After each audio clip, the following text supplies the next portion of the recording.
এবার দেখে নেব খেলার টুকরো খবরগুলো। টি-20 বিশ্বকাপের ঠিক আগ মুহূর্তে জেল থেকে ছাড়া পেলেন নেপালের তারকা ক্রিকেটার সন্দীপ লামিছানে। গত জানুয়ারিতে ধর্ষণের দায়ে নেপালের তারকা স্পিনার সন্দীপ লামিছানেকে ৮ বছরের কারাদণ্ড দিয়েছিল দেশটির আদালত। সেই ক্রিকেটারকে এবার নিষ্পাপ রায় দিয়ে মুক্তি দেওয়া হয়েছে। ধারণা করা হচ্ছে লামিছানেকে বিশ্বকাপে খেলাতেই চাঞ্চল্য করেই সিদ্ধান্ত নিয়েছে দেশটি।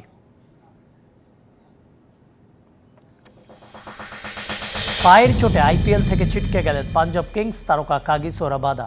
পায়ের ইনফেকশনের কারণে শঙ্কা দেখা দিয়েছে এই দক্ষিণ আফ্রিকান পেসারের বিশ্বকাপ খেলা নিয়েও। প্রোটিয়া ক্রিকেট বলছে এই পেসারের সুস্থ হতে 15 দিন লাগতে পারে। সেক্ষেত্রে তাকে বিশ্বকাপে আশা করা যেতে পারে। বিশ্বকাপে 10ই জুন বাংলাদেশের মুখোমুখি হবে সাউথ আফ্রিকা।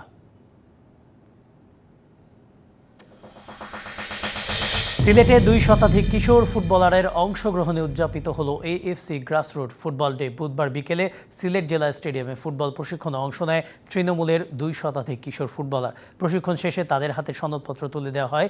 অনুষ্ঠানে উপস্থিত ছিলেন জেলা ক্রীড়া সংস্থার সাধারণ সম্পাদক ও বাফুফের কার্যনির্বাহী সদস্য মাহিউদ্দিন আহমেদ সেলিম। নগদে 500 টাকা বা তার বেশি পেমেন্টে পেতে পারেন ঢাকায় জমিসহ 20 কোটি টাকার পুরস্কার।